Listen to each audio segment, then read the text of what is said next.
Hi, I'm Mitch Shoemaker, and this is day 35 of my doing 100 days of YouTube videos and focusing on gratitude. And I'm counting this as 35. I know it's kind of late or early in the morning, whichever way you want to look at it, for day 35, but it's because I'm doing my YouTube video at the end of my day instead of the beginning of my day. And I work nights, so my days are a little messed up. Um, but I didn't want to miss a day, so I'm counting this as day 35, and then I will do another one later tonight when I wake up again. So, anyway, I am grateful that I can do this. I am grateful to be on day 35 out of 100. So, getting there, making progress, 65 days to go. So, we're good. And today I was struggling earlier today, which is why I didn't make the YouTube video. I was having a hard time getting up and moving and just feeling tired and couldn't figure out what was wrong with me. And then I was thinking, maybe I'm using gratitude as a way to gloss over or avoid feeling my feelings. And not that being grateful is a bad thing. It's a really good thing, and it's helping me to change my perspective and to see things differently and excuse me, to be grateful for what I have in my life, and that's a good thing. And it gives me hope for the future. But I was kind of reminded today that it doesn't mean that I'm not going to have sad days or bad days. But I still have all of these feelings and emotions, and some of them are from my past, and there's things that will trigger me.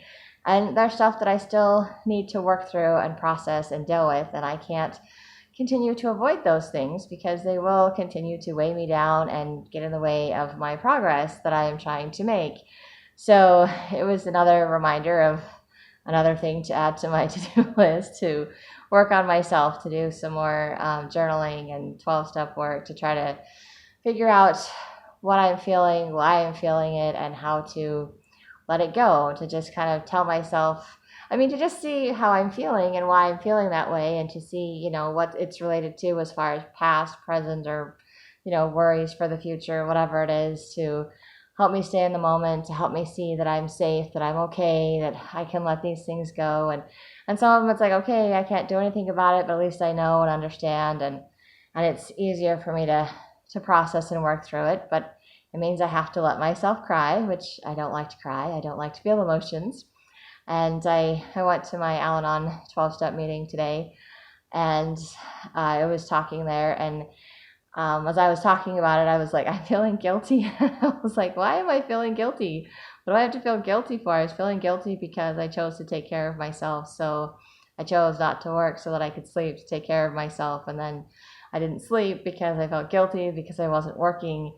And so it's like that whole counterproductive thing. And I didn't realize that I was feeling guilty, and that's why I wasn't doing anything until I got to my meeting today and we were talking about stuff, and I was like, oh. And then it's like God just revealed to me why I was doing that. And I'm like, oh, great, this is so annoying. So I get the emotion, the not wanting to do anything, the depression, and I was like, I don't understand why I feel this way. I'm trying to do all these good things. Why am I feeling so depressed? Why am I feeling so discouraged? Why do I feel like I failed? And then it was that realization that I feel guilty for taking care of myself, for putting myself first, because I grew up in an environment where I wasn't taught how to take care of myself, where other people's needs came before mine.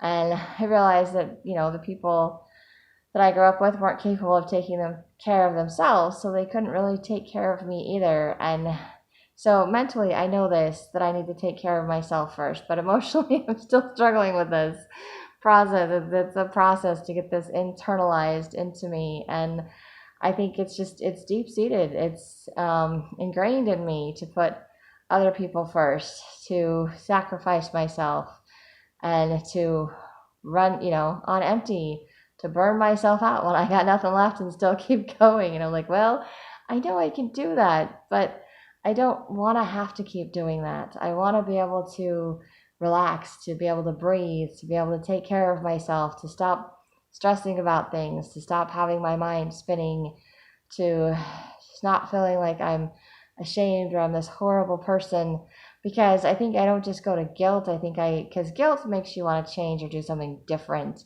And shame, I think, makes you embarrassed and makes you not want to share, makes you want to hide and feel like you're a horrible person. So it's not just guilt for something I did that I need to change or fix. It's like that totally ashamed of myself, like I'm a horrible person.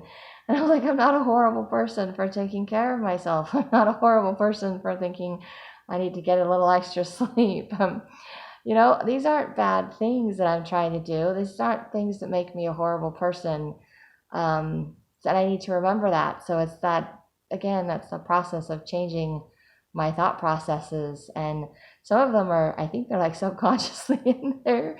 They're so deeply ingrained. I'm like, I don't even realize that's what I'm thinking. I don't even realize that's what's holding me back until, I go to a meeting or until I start writing and journaling. I'm like, why am I feeling this way?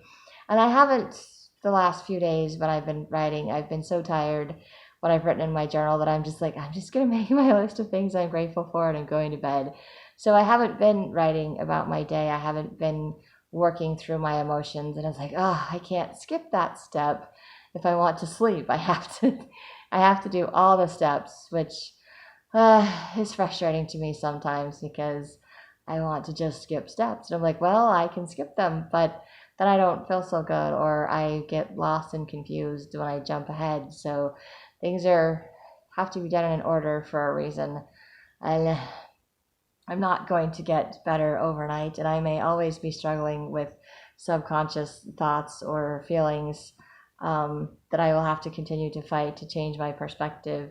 But I'm grateful that I can see what it is, the underlying thoughts or reasons why I get discouraged or do things, so that I can start changing those thoughts, so that I can start at least recognizing that I have a choice as to how to feel or how I'm going to act. And maybe it took me a little bit longer to get up and going, but I did read my scriptures and meditationals today. I did go to my 12-step meeting. I did go to work, and now I am making my video. And it's, a little bit later than I normally do it, but I'm still making my video and I'm still counting it for day 35 because I don't want to start over. So it's kind of bending the rules a little bit, maybe. I don't know. Maybe it's not, because it's still, to me, it's the end of my day.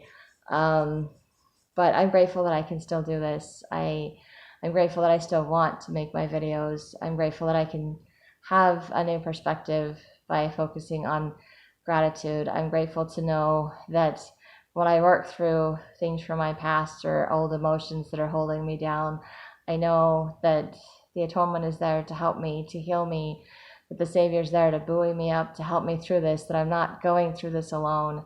And I'm grateful to know those things, and to know that as I work through the stuff from my past, the things that are holding me back, that it will allow me to have more energy, to feel better about myself, to stop the whole self-sabotage thing that I do.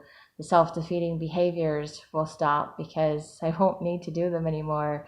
I think they're just randomly survival skills, things that I felt like I had to do to survive in the environment that I grew up in, and things that I continue to do in my life. And it's hard to recognize them or to realize that they no longer serve a purpose other than they're preventing me from succeeding.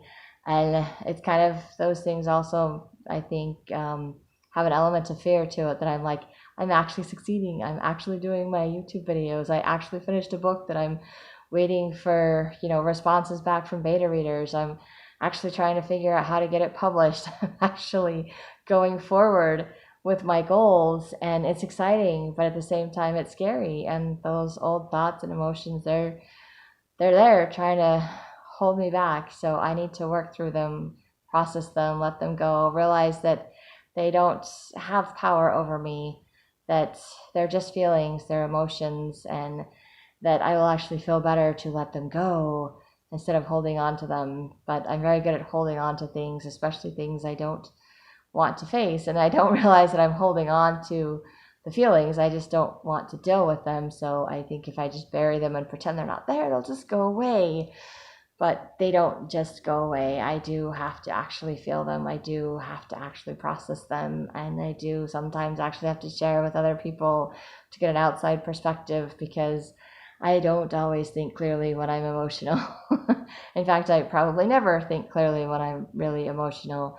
And sometimes my emotions take over and I overreact to situations that don't even require a response. So that's just me making myself crazy. So things that I don't want to continue to do, cycles that I want to be able to break.